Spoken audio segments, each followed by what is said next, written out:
আসসালামু আলাইকুম রহমতুল্লাহি ওয়া বারাকাতুহু। এইরকম সব জায়গায় চিন্তা করলে দেখবেন। এই জন্য হুদাইফ রাদিয়াল্লাহু তাআলা আনহু একজন প্রসিদ্ধ সাহাবী, আব্দুল মালিক বিন মারওয়ানের যুগে ওনার কাছে দুইটা প্রস্তাব পাঠানো হয়েছিল যে আপনি দুইটা প্রস্তাব একটু সমর্থন দিলে আমরা একটু চালু করতাম। খলিফা আব্দুল মালিক বিন মারওয়ান, উমাইয়া যুগের খলিফা, তিনি প্রস্তাব পাঠালেন যে এই যুগের, আমার যুগের বড় আলেম হুদাইফ রাদিয়াল্লাহু তাআলা আনহু, তার কাছে পাঠালেন দুইটা প্রস্তাব। দুইটা প্রস্তাব কি? এক নম্বর প্রস্তাব হলো যে রফুল আইদি আলাল মানাবের, ইমাম শুক্রবারে জুমার খুতবায় যখন দোয়া করবেন, দ্বিতীয় খুতবায়, সানি খুতবায়, তখন ইমাম সাহেবও হাত তুলবেন, মুসল্লিরও হাত তুলে আমিন আমিন বলবেন। এটা চালু করতে চাচ্ছিলেন তিনি। এক নম্বর হলো এটা। দুই নম্বর হলো আসরের পরে এবং ফজরের পরে মসজিদের ভিতরে কন্টিনিউ নিয়মিত হালাকা চালু করবেন, দার্স চালু করবেন, মানে নিয়মিত চলতে থাকবে। এখন এই দুইটা বিষয় কোনোটা কিন্তু খারাপ না, দুইটা ভালো জিনিস। কারণ নবী সাল্লাল্লাহু আলাইহি ওয়াসাল্লামের যুগে, সাহাবীদের যুগে, তাবেঈনদের যুগে জুমার ফরজ নামাজের পরে কিন্তু কোনো দোয়া হইতো না। দোয়াটা হয়তো মিম্বারের মধ্যে, দোয়াটা হয়তো খুতবার মধ্যে। এখন খুতবার মধ্যে দোয়া হবে, তখন সবাই হাত তুলবে, আমিন আমিন বলবে। খারাপের কি আছে? তাহলে যার যার দোয়া দরকার সব দোয়া এখানে হয়ে গেছে, চাহিদা পূরণ হয়ে গেছে, অসুবিধা তো কিছু নাই। আরেকটা হলো যে আসরের পরে ওয়াজ করব, অসুবিধা কি? মাগরিবের পরে, এই ফজরের পরে ওয়াজ করব প্রতিদিন, এটা তো ভালো জিনিস, মানুষের নসিহত করব। কিন্তু নবী সাল্লাল্লাহু আলাইহি ওয়াসাল্লাম, সাহাবায়ে কেরাম, তাবেঈনে কেরাম, তারা কিন্তু ওয়াজের জন্য নির্দিষ্ট একটা দিন ক্ষণকে নির্দিষ্ট করে রাখতেন না যে প্রতিদিন এই টাইমে বয়ান হবে, এইরকম কোনো জায়গা নির্দিষ্ট করেন নাই। মাঝে মাঝে কোনো সময় বয়ান করতেন, কোনো সময় বয়ান করতেন না।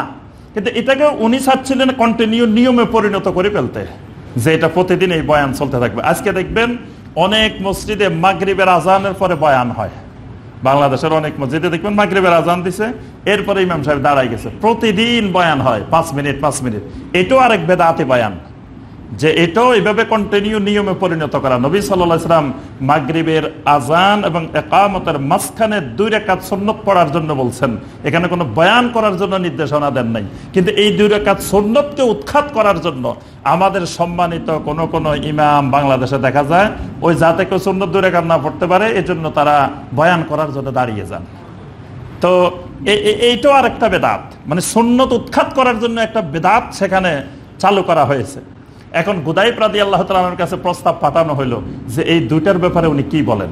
দেখেন, হুদাইফ রাদিয়াল্লাহু তাআলা আনহু যদি নরম হয়ে যেতেন, তাহলে এই বেদাত এত শক্তভাবে কায়েম হয়ে যেত যে এটা একটা সুন্নতে পরিণত হয়ে যেত। তখন হুদাইফ রাদিয়াল্লাহু তাআলা আনহু বললেন, শোনো, তামাসসুকু বিসুন্নাতিন খায়রুম মিন ইহয়াই বিদআতিন।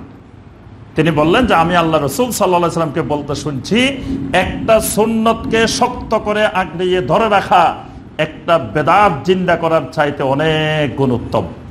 অর্থাৎ আমরা নিজেরা ভালো মনে করি একটা ইবাদত বানানোর চাইতে নবী সাল্লাল্লাহু আলাইহি ওয়াসাল্লাম এবং সাহাবায়ে কেরামের সুন্নতকে আঁকড়ে ধরে রাখা এটা অনেক কল্যাণকর, অনেক উত্তম। সুতরাং আমি তোমাদেরকে এটার অনুমতি দিতে পারি না। এখন যদি কেউ বলে নবী সাল্লাল্লাহু আলাইহি ওয়াসাল্লাম তো মিম্বারে দোয়া করছেন, প্রমাণ আছে, হাদিস আছে, হাতও তুলছেন, দোয়া হাদিস আছে। নবী সাল্লাল্লাহু আলাইহি ওয়াসাল্লামকে সাহাবীরা এসে বলছেন যে ইয়া রাসূলুল্লাহ সাল্লাল্লাহু আলাইহি ওয়াসাল্লাম, সব ধ্বংস হয়ে যাচ্ছে আমাদের ফল ফসল, পশুরা সব পানি পাচ্ছে না, কষ্টে আছে, আমরা সব পানি পাচ্ছি না, মানে পানি নাই, অনেকদিন বৃষ্টি হচ্ছে না, আপনি একটু বৃষ্টির জন্য দোয়া করেন। নবী সাল্লাল্লাহু আলাইহি ওয়াসাল্লাম হাত তুলে আল্লাহর কাছে দোয়া করছেন, আল্লাহুম্মা আসকিনা ফাসকিনাল গাইস, আয় আল্লাহ আমাদেরকে বৃষ্টি দেন, আমাদেরকে বৃষ্টি দেন। সাথে সাথে আল্লাহ রাব্বুল আলামিন বৃষ্টি দিয়েছেন। তাহলে হাত তুলে দোয়া করছেন তো প্রমাণ আছেই। কিন্তু নবী সাল্লাল্লাহু আলাইহি ওয়াসাল্লাম হাত তুলে প্রতিদিন করেন নাই। কিন্তু ওই আব্দুল মালিক বিন মারওয়ান চাচ্ছিলেন প্রতিদিন এটাকে নিয়মে পরিণত করতে, এটাই বেদাত।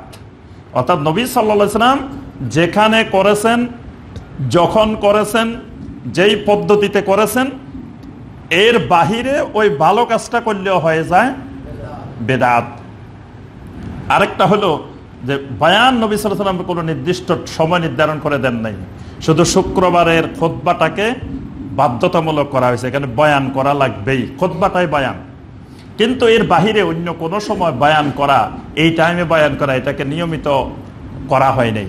এখন উনি নিয়মিত করতে চাচ্ছেন, এটা আরেকটা বেদাত চালু করতে চাচ্ছেন।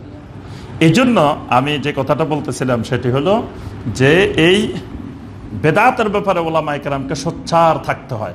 একটু ঢিলে দিলে তখন সমাজে আপনার ওই বেদাতটা সুন্নতের জায়গাগুলো দখল করে করে বসে থাকে। আল্লাহ পাক আমাদেরকে সকল বেদাত থেকে মুক্ত থাকা তৌফিক দান করুন।